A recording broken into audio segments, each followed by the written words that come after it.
Welcome to the Geostrategic Podcast. Welcome to the Deep Dive.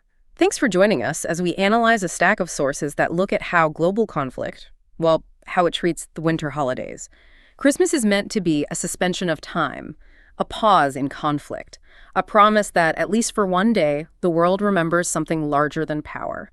But history shows that Christmas Day has repeatedly been used not to stop history, but to redirect it. To understand why, we need to look closely at what actually happened. And that's exactly our mission for this deep dive. The sources we've looked at today, they give us this really startling timeline. We see everything from, these fleeting moments of peace to violent regime changes. And even the start or end of entire superpower conflicts. Right. So what we're aiming for here is precise historical storytelling. Yeah. We want to understand how power and conflict so often pick this one specific holiday as a stage and what those patterns might tell us about the forecast leading into 2025. Okay, so let's start with maybe the most powerful story of them all. The legendary 1914 Christmas Truce. To get this, you have to picture the scene. It's the Western Front, winter of 1914, just bleak. Incredibly bleak. I mean, it's a desolate, muddy, frankly terrifying landscape. And our sources pulled directly from accounts of the men who were actually there, like a rifleman, Graham Williams. He recalled being on sentry duty on Christmas Eve, just staring out across no man's land. And then something completely unexpected happens. Exactly. He describes these lights suddenly appearing along the German trench line.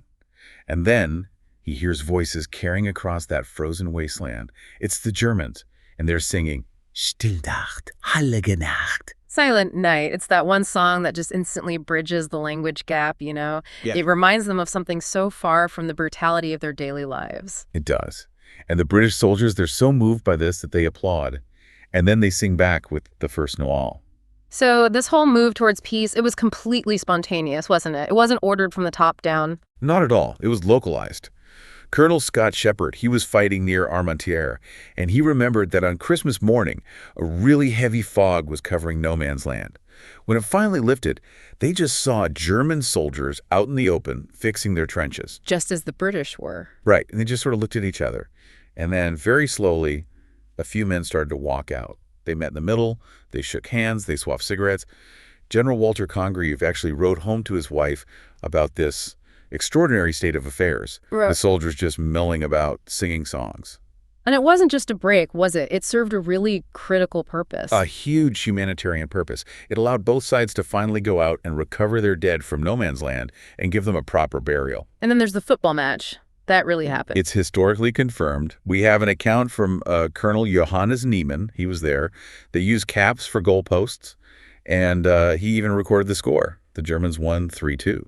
Such a haunting image. But here's the key takeaway, and it's a tragic one. The sources describe this as a tantalizing flash of individual humanity, but in the end, it changed nothing. Absolutely nothing about the course of the war. Military leaders on both sides were, frankly, terrified by it. They feared fraternization would destroy their troops' will to kill. So they cracked down. Immediately. They issued harsh orders, threatened court-martials. By the next Christmas, the brutality was back in full force. Machine gun fire was deliberately timed to drown out any caroling. Just to make sure it never happened again. What a powerful contrast. Okay, so if 1914 was spontaneous peace that was crushed, let's jump ahead to a modern attempt. The Christmas ceasefire in Ukraine in 2015. Right. So 2015, you have the Trilateral Contact Group. That's Ukraine, Russia, and the OSCE. And they agreed to an open-ended Christmas ceasefire. This is all coordinated, official, under the Minsk frameworks. And the Minsk frameworks, for anyone who needs a refresher, were those agreements meant to settle the conflict in eastern Ukraine. So this 2015 deal even had a humanitarian part, like a prisoner release. It did. But despite all the official backing, the reality was that these Minsk ceasefires were just consistently fragile. They were widely reported as being violated by all sides, but particularly by the Russian-backed separatists. So if 1914 was peace suppressed by command, 2015 was a truce that was just ignored on the ground. And the outcome was the same in both cases. The outcome was the same. The conflict resumed. Okay, let's shift gears now. We've talked about failed truces. Now let's look at moments where Christmas Day was deliberately used as a launch pad or a dramatic finale for a huge geopolitical shift. And there's no better example of a Christmas Day launch than in 1979, the start of the Soviet-Afghan War. Right. An incredibly aggressive Cold War move. On December 25th, 1979, the Soviet Union launched Operation Baikal-79. We're talking about a massive intervention. Around 30,000 Soviet troops moved into Afghanistan. 30,000 troops on Christmas Day. Through airlifts, by ground forces, and they moved fast. They secured all the key sites in Kabul almost immediately, and that led just 2 days later to Operation Storm 333. The assassination of President Hafizullah Amin. Yes, whom Moscow saw as unstable. They installed their own man, Babrak Karmal. And this Christmas Day invasion, it sparked a brutal, decade-long proxy war. It became known as the Soviet Vietnam. And the global condemnation was immediate. The U.S. boycotted the 1980 Moscow Olympics because of it. It was a huge moment. Now, fast forward exactly 10 years, Christmas Day, 1989, we see the violent end of another communist regime, the fall of Nicolae and Elena Ceausescu in Romania. The speed of that collapse is it's astonishing. Their entire dictatorship basically ended between lunch and dinner on Christmas Day. It was the end of 42 years of communist rule. The Ceausescus were captured and put through this very hasty 2-hour show trial. They were found guilty of everything from genocide. They were held responsible for about 60,000 deaths to subverting the economy. And they refused to recognize the court, but it didn't matter. The outcome was a foregone conclusion. At about 2:50 p.m., they were taken out to a wall in Targoviet and shot by a firing squad. A truly brutal end. And in his last moments, Nicolae apparently sang parts of the Internationale. It was the last execution in Romania. The death penalty was abolished right after. And the state TV broadcast the footage of their bodies just to prove the regime was truly over. So just 2 years after that, Christmas 1991, we get another redirection. But this one is peaceful, and maybe even more symbolic. The formal end of the Soviet Union itself. On December 25th, Mikhail Gorbachev resigned as president of the Soviet Union.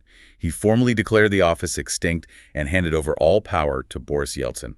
And the symbol that everyone remembers is the flag at the Kremlin. That's the one. The huge red Soviet flag, the one with the hammer and sickle, was lowered for the very last time.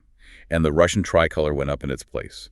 It was the visual end of a superpower and really the end of the Cold War. Okay, so we've seen a flash of peace. We've seen these massive geopolitical pivot points. But now let's talk about the conflicts that just didn't pause at all. Right. Where Christmas Day wasn't a beginning or an end, but just another Tuesday. A demonstration that for many, there's just no respite. A good example is 1971, right at the dawn of Bangladesh. The war was technically over. It was. The official surrender of Pakistani forces happened on December 16th. But Christmas Day fell into this incredibly critical period right after the war. It was a time of immense consolidation. So the new government is scrambling to stabilize the country, secure borders. Exactly, and trying to manage the transition of the Mukti Bahini, the guerrilla fighters, into a functioning state. It wasn't kinetic war, but it was absolutely not a holiday pause. Now, compare that sort of necessary administrative period to the reality of Iraq in 2003. A completely different situation. In 2003, even though Saddam Hussein had just been captured, U.S. and coalition forces were deep in these really intense counterinsurgency operations. The war machine just did not stop. The sources say central Baghdad saw huge explosions and gunfire on Christmas morning. Oh, yes. Insurgents were using roadside bombs, and the U.S. military was responding with air and artillery power. It was active, and it was deadly. A roadside bomb killed 3 American soldiers near Samara on that day. The security situation was so bad that Christian communities couldn't even hold their traditional midnight mass. They held them in the afternoon just for safety. And all the while, coalition forces were running constant raids, like Operation Iron Grip. For them, Christmas Day 2003 was defined entirely by combat. So this establishes a clear pattern. Christmas Day has been a failed truce, a pause for state building, or a dramatic pivot point. Which brings us to the final question for you, our listener.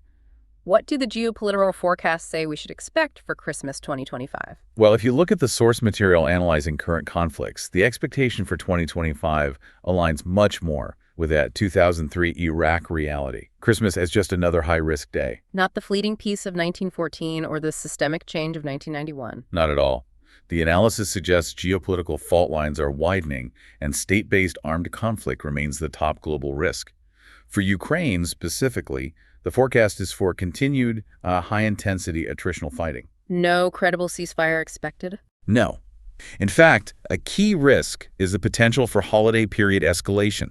Things like artillery duels or drone strikes, as both sides try to gain an advantage when they think the other isn't paying attention. And in the Middle East? The forecast there predicts an unstable calm. You'll have these very fragile ceasefires, But the humanitarian conditions, we're talking famine, the effects of blockades, they raise the immediate risk of renewed violence. You can expect isolated clashes, cross-border exchanges. And other conflicts, like in Sudan, are just expected to continue at high intensity. Exactly. The crisis in Sudan, marked by horrific events like the El Fasher massacre, is expected to maintain that high intensity with almost no sign of de-escalation. So the modern trend, really, is the elimination of any kind of holiday pause. So if we connect this all back, the hope for some kind of global suspension of time seems pretty unrealistic. The reliance on drones, on high explosives, on bureaucratized warfare, it sort of ensures that sustained violence is the default. That's the key analytical takeaway. It leaves us with a final provocative thought. In 1914, soldiers could look across no man's land and see each other as fathers, brothers, and sons, at least for a moment. But given the forecast for 2025, for sustained, high-intensity fighting, where warfare is dominated by drones and long-range artillery, you have to ask yourself if the conditions for that kind of spontaneous shared humanity could even exist anymore. A very sobering contrast to end on. Thank you for tuning into this deep dive. We hope this analysis helps you understand the complex and often jarring relationship between global conflict and a day the world marks for peace. We invite you to explore our other deep dives soon. If you found this discussion valuable, please like, share, and subscribe to the Geostrategic Podcast for more in-depth analysis on topics that shape our world. Stay informed, stay ahead, and stay tuned for the next episode.